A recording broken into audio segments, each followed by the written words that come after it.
In our last lesson, we learned a lot about the fourth President of the United States, James Madison, and his wife, Dolly Madison. I made this T-chart so we can compare them a little bit and talk about some of the things that we learned. We'll start with James Madison. James Madison grew up on a plantation in Virginia called Montpelier. He attended the College of New Jersey, which is now known as Princeton University. He was a leader in the House of Burgesses, which was the first form of leadership in the United States. He helped write the Constitution and is called the father of the Constitution. He worked as Thomas Jefferson's Secretary of State, where he worked on our relationships with other foreign countries. He was our fourth president, and eventually he asked Congress to declare war on Great Britain in 1812. His wife, Dolly, had been married once before she met James Madison, and she had two sons. Unfortunately, her husband and one of her sons died from yellow fever. When she married James Madison, she moved to Montpelier with him, and when he became president, they moved into the president's house, which we now call the White House. She helped design the interior of the White House and was an excellent hostess. She was also the first wife of a president to be called First Lady. That's a title that we still use for the wives of presidents today. A couple other things we could add to our list. We know that James Madison was very shy. He loved reading and studying Greek and Latin.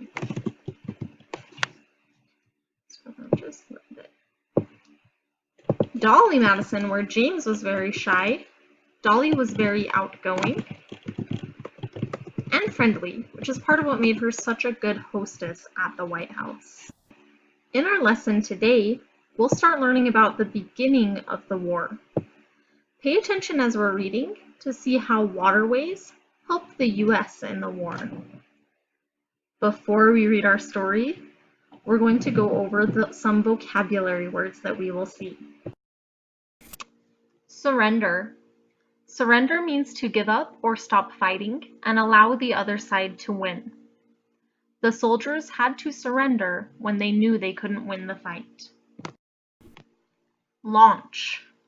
Launch means to begin. The British were planning to launch an attack. Assumptions. Assumptions are things that are believed to be true or probably true, but that are not known to be true. Our assumptions were based on our previous experience. Vulnerable. Vulnerable means exposed to danger or harm. The kitten felt vulnerable, so she climbed a tree to get away from the barking dog. Economy. The economy is the system of buying, selling, and trading items and services. Our economy depends on being able to trade with other countries. What started the War of 1812? Adele asked her grandfather. Did we have a big army and navy back then? JP asked, almost at the same time as his sister. Well, replied Grandfather Lafitte, the answers to both of those questions are related. To answer your question first, JP, we did not have a large army or navy back then. We had a fairly small navy and only about 4,000 soldiers. Today's army has almost 500,000 soldiers, and there are more than 200,000 sailors in the Navy today. To fight a war and have any chance of winning, the president had to find more soldiers pretty quickly. Remember, in 1812, many Americans were farmers. They used guns to hunt and to protect their homes. President Madison now asked farmers to use their guns to fight for their country. He offered them money and land if they would join. Did they? Asked Adele. Although some people were against the war, explained Grandfather Lafitte, many men were eager to join. These soldiers didn't always get the best military training, though. That is why, in the beginning of the war, things did not go so well for us. Our government and military leaders were counting on the fact that the British were so busy fighting the French that they would not be able to put up much of a fight against us. They hoped that the British would not have a large enough army. In fact, some people expected the British to give up almost immediately. As it turned out, none of these assumptions were right. The British did not back down. As the weeks and months went by, they came up with a three-part plan to attack us. First, they would launch an attack from British territory in Canada and move their army into New York State. Then, they would attack our coastal cities, including Washington, D.C., and Baltimore. Finally, they would try to capture New Orleans and gain control of the Mississippi River. Where did the battles first take place? Asked JP, curious to learn more. So the British had a three-part plan. The first part was to attack from Canada and move into New York. The second was to attack coastal cities like Washington, D.C. and Baltimore. And the third was to capture New Orleans and gain control of the Mississippi River. We thought that our best chance was to attack the British in Canada, continued Grandfather Lafitte. About 3 weeks after the start of the war, an American general led a small army of militiamen into Canada. Militiamen are men who were trained to be soldiers, but who were not part of the army. Unfortunately, they were defeated and were forced to surrender to the British. Other defeats in the Great Lakes area resulted in the loss of territory north and west of Ohio to the British. This also meant that settlers in neighboring Indiana were now vulnerable. And, as had already been suspected, some Native Americans took up weapons to fight, alongside the British. They thought that this might be the only way they could protect their land. Because of this war, Native Americans suffered greatly. Did we fight at sea as well? Asked JP. I was wondering that too, said Adele. We certainly did. That was where we had some important victories, replied Grandfather Lafitte. You mentioned the USS Constitution on your list. That ship was also known back then as Old Ironsides. In the very beginning of the war, this incredible ship defeated a British ship off of the coast of Canada. Both ships fought a hard battle. At one point, the two ships were right next to each other. Cannonballs from the USS Constitution smashed into the sides of the British ship. They caused a lot of damage.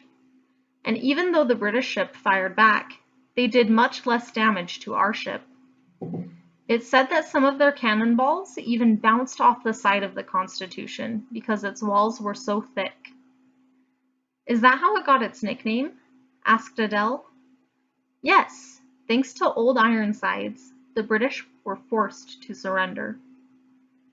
It is probably safe to say that at least in the early stages of the war, we were much more successful at sea than we were on land. Hooray! Cried JP and Adele together. The British were determined to ruin the US trading economy and prevent us from getting supplies we needed. So they blockaded most of the US coastline. Luckily, we knew our waterways much better than the British did. Waterways are canals and rivers in which boats can travel. We even had privateers who were able to stop many British merchant or trading ships and take their cargo. Privateers are sailors on private ships that are hired to attack and rob other ships. Oh, is this the part where you tell us about pirates? Asked JP eagerly. Not quite, chuckled Grandfather Lafitte. Many of the privateers in the War of 1812 were hired by the United States government. However, it's true, some of these privateers had previously been pirates. There is one privateer in particular that I'm going to tell you about later, but we haven't quite gotten to that part of the story yet. Did the Americans think we would win the War of 1812? Asked Adele. We weren't sure, but we were determined not to give up, explained Grandfather Lafitte. The next year we sent our army back into Canada. We took back the town we had lost so that we could protect our territories again. This gave us hope. We had another victory later that year when our Navy defeated an entire fleet of British ships on Lake Erie. A fleet is a group of military ships run by the same leader. Was that when we knew we would win? Asked JP. No, we were never completely sure that we could win, replied Grandfather. You see, by 1814, the end of the Napoleonic Wars was in sight. That meant that the British would have more soldiers and naval ships available to spare. Now that they weren't busy fighting with France, they could turn their full attention toward the war with the United States. Of course, they were still keeping many foreign ships from entering U.S. ports, Grandfather added. To make matters worse, they knew the United States was almost out of money. Did the British think that we would surrender? Asked JP. Oh, they probably did, replied Grandfather thoughtfully. What happened next? Adele wanted to know. Before I explain, we need to go down to the barn and take care of the horses. Okay, exclaimed the children as they jumped up out of their chairs and off the porch. Adele grabbed her grandfather's hand, and the three walked together to the barn. Grandfather still held the mysterious leather journal tightly in his other hand. All right, my friends, as always, I've got some questions about what we just read. My first question is, what role did Great Britain's war with France have on the war with the United States?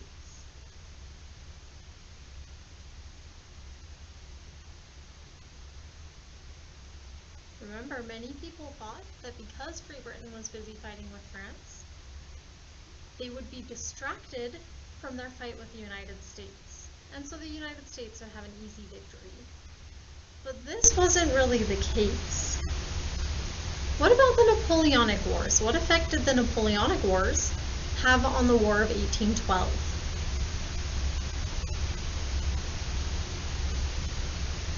The Napoleonic Wars allowed the British to shift all of their attention to fighting with the United States.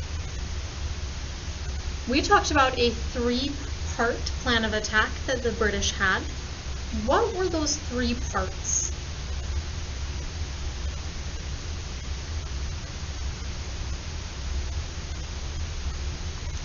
The first of the three parts was that the British planned to attack from Canada in the north to enter New York.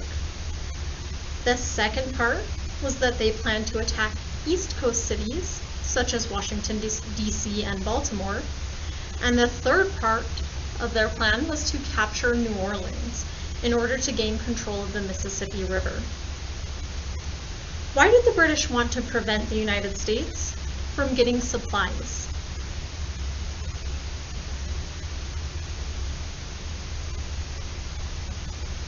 The supplies, like food and water and ammunition and weapons, would keep the U.S. fighting, keep them able to fight against Great Britain. If they didn't have those supplies, Great Britain thought that they might have to give up the fight. All right, our last one. What was the USS Constitution, and why did they call it Old Ironsides?